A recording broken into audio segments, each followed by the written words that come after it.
Welcome to the Connector Podcast, an ongoing conversation connecting fintechs, banks, and regulators worldwide. Join CEO and founder Koen Vanderhoydonk as you learn more about the latest available trends and solutions in the market. Hello, Koen. Welcome in my podcast. How are you doing today? I'm great. And yourself? How are you today? Yeah, good. I heard this is your first podcast. Is that right? Yep, this indeed is my first. So you're going to have to walk me through this. It's going to be easy. We're going to talk about what you like the most, ISO20022. Is that correct? Yeah, it keeps me up at night, that's for sure. So it keeps you up at night, but what about the industry? Well, if it keeps me up at night and I actually know what it's about, I can't even imagine those people who are in an IT department in a financial institution somewhere in some basement trying to figure this out and how to get out of, not out of this, how to solve this problem actually, because it's such a big problem to take care of at this moment. Mm-hmm. But still, I think for me and the audience, could you then explain a little bit more what is ISO 20022 about? Well, to sum it up, ISO 20022 is basically the new standard for financial messaging. Mm-hmm. What has happened is that over the past few years, all financial institutions globally have converged in a way where that by the year 2025, almost every region in the world will be communicating using one standard, which is ISO 20022, which is something that cannot even be fathomed at this point. You can't imagine the entire world finally agreeing on something for once. And then it has to be a Swift format, right? Yeah, and it has to be a proprietary, somebody forcing it on everybody else. Mm-hmm. Now, in a past life, I've been reading the good old ISO 15022 messages, and I really needed a manual to do so. So is that one of the biggest changes that the XML format is bringing us? Well, ideally, this format is going to be standardized, user-friendly. It's using an XML-based, basically markup language, which any software developer knows. And there are names and keys and values for every attribute or element in that XML, so that makes it very intuitive to understand what this corresponds to, whether this is an address field, a name field, an instruction information field. So everything is much more explicit. It's much more user-friendly. Developers do not need having spent 5 years in a financial institution to learn empty messages the hard way. They could actually they could pick it up and read it. However, that does not mean the world is speaking exactly the same way, because let's take ISO 20022 as a language. There are still different dialects to that. So every region of the world will implement this standard in a different way. So we're getting closer. We're not 100% locked in. However, it's way closer than it was 5 years ago, at least. Mm-hmm, mm-hmm. And earlier you said a little bit about timelines, and I think I heard you say 2024. But coming back from the old world, I remember being in ISO 20022 and corporate actions. Which part of the market is actually now moving into the final ISO format? Okay, so if we look at around mid-2025, the entire world will theoretically will have abandoned the MT standard. That's if we're talking everybody. However, their rollouts are planned a bit differently and at different schedules. So we start with Swift, who, let's say, the most that has the biggest global coverage. The Swift previously intended to start in 2021 and finish rapid in 2024. Now that has pushed a year. So the gradual rollout is between November 2022 and 2025. It kicks off in a month. I believe it November, or not. Right? Believe it or not, it kicks off in a month. Not all the messages are there. It rolls out. They're going to roll out gradually, and there will be a coexistence period where we will be using the old MT messages and the MX messages either or, not you don't have duplicates of messages. However, there will be a coexistence period that's also confusing people on what am I doing here? When will I get what?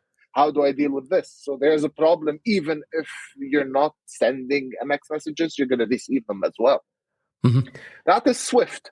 Let's move next the EU. The EU, when we're talking about high-value payments, those do not travel through SEPA. Those travel through Target 2 and Euro 1. That is targeted to shift to ISO 20022 this year. Wow, already. So we look at the UK. Their clearinghouse is expected to adopt ISO 20022 in April 2023. Mm-hmm. Now, the US has two clearinghouses, a public one and a private one. The public one is rolling out as a big bang in 2025, and the private one is gradually rolling it out between 2022 and 2023. Mm-hmm. So as you can see, the global financial market, to a very large extent, is going to become on one ISO standard very soon. So this is a very exciting time and very confusing time for some other people, maybe. Mm-hmm. Well, last week I was at a big conference and I followed a couple of sessions around ISO 15022, and I thought it was an interesting discussion about coexistence or interoperability. Maybe a question to you, Karim. If you had to choose one or the two, which one would you pick? Well, if let's say from a challenge perspective, I would love the Big Bang approach. However, real life and the financial sector does not operate at that way. There are multiple contingencies and multiple fallbacks and multiple backup cases for those. So coexistence and interoperability in this sphere of the market is natural. We have to have redundancies, and these are huge monolithic corporations that we're talking about. These are not 2-3 people sitting in an office that are processing 5 transactions a day.